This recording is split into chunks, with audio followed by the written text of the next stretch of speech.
Наурыз додаға не дайындасам екен деп ойланып жүргенімде, алаш идеялары мен мұраттарын іске асыру барысында өмірін қиған түркі халқының бірлігі үшін күрескен қайраткер Мұстафа Шоқай өмірі енді кескіндемелер мен картиналарда бейнеленді. Доданың тақырыптары тарих, дәстүр және ғаламтор болғандықтан, бұл мен іздеген тақырыпқа дөп түсті. Қуанышыма орай, ұлт тұлғасының өмірін қылқаламына арқау еткен суретші Әбілқасым Сәрсенбаевтың екі бірдей кітап альбомының тұсауы кесілді. Ал сонымен Наурыз додаға тарихтан сәл-пәл шертіп, бүгінмен байланыстыралық. Зерттеушілермен, тарихшылармен бірге ұлт мүддесіне өмірін арнаған Мұстафа Шоқайдың жолымен жүріп көрдім деген суретші Әбілқасым Сәрсенбаевтың ұлт тұлғасы Мұстафа Шоқай және Мұстафа Шоқай суретші көзімен атты кітап альбомдарының тұсаукесер рәсімі өтті. Оның ұлттық идеялары мен саяси қызметін қылқаламмен түсіндіру оңай болған жоқ дейді суретші. Мен Мұстафа Шоқай жолымен 2008 жылы, 2009 жылдары бірге жүргенмін.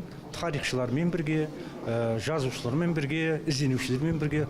Сол кезде суретші ретінде мен көрген жерлерінде, болған жерлерінде суреттерін салып, өзі үлкен дайындық болған. Соның арқасында үлкен кітап шықты. Сол сапарнамадан біршама түсініктеме жазулар, және де сол сапар барысындағы Мұстафа Шоқай туралы салынған бірнеше суреттер, графикалар, кескіндемелер және түрлі техникада салынған суреттер бар.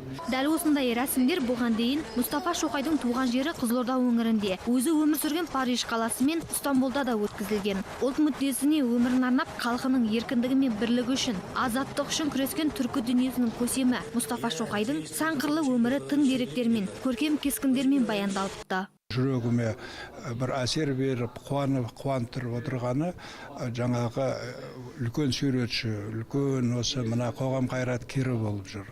Онан кейін өзіміздің бабамыздың жолын іздеп, сол кісінің өмірін іздеп, ол кісі туралы бірталай суреттер шығарып, Мұстафа ағамыз Шоқай туралы, ол енді қалай қуантпайды, ол елдің барлығын қуантады. Тарихтың қай кезеңінде болсын, өз ұлтының бетке ұстар мақтанышы болып келген тұлғалардың бірі Мұстафа Шоқай. Ол алаш қозғалысының төл перзенті, алаш идеялары мен мұраттары аясында қанаттанған. Қазақ, өзбек және басқа да түркі халықтарының ұлттық бостандығы үшін күресінің стратегиясы мен тактикасын айқындаған қайраткер. Түркістан автономиясын құру тұрғысындағы Мұстафа Шоқайдың жанкештік қызметі оны қандай қиындықтарға ұшыратса да күресін тоқтатпаған. Жары Мариямен бірге күндіз даяшы болып жүріп, түнде газет шығарған еске алған ғалымдар оның ұлт үшін жанкештілігін айтады.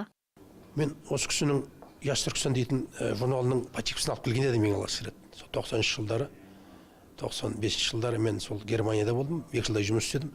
Сонда Жәкен Бәпіш деген кісіні көрген едім. Сол жерде жүріп жаңағы атамыздың еңбектерін жинап жүрген екен. Соны маған берген еді, мен ең салып келген едім.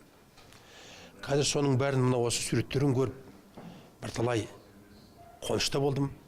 Ұлт тарихын ардақтаған осындай жан-жақты ізденістен туындаған кітаптар қалың оқырманға жол тартты. Автор бұл басылымдардың көрнекті тұлғаның ерекшеліктерімен етене таныстыруға, тарихты бүгінге жеткізуге мүмкіндік береріне сенім артады. Ал мен өз кезегімде тарихқа үңіліп, өткеннің бүгін кітап болып басылуының өзі ертең тарихқа айналадау деген ойға шомдым. Сондықтан тарихымызды кітап қып шығаруды дәстүрге айналдырғанда жөн ғой. Арнайы Наурыз дода үшін Ақбота Мұсабекқызы, Блоккемп 2015.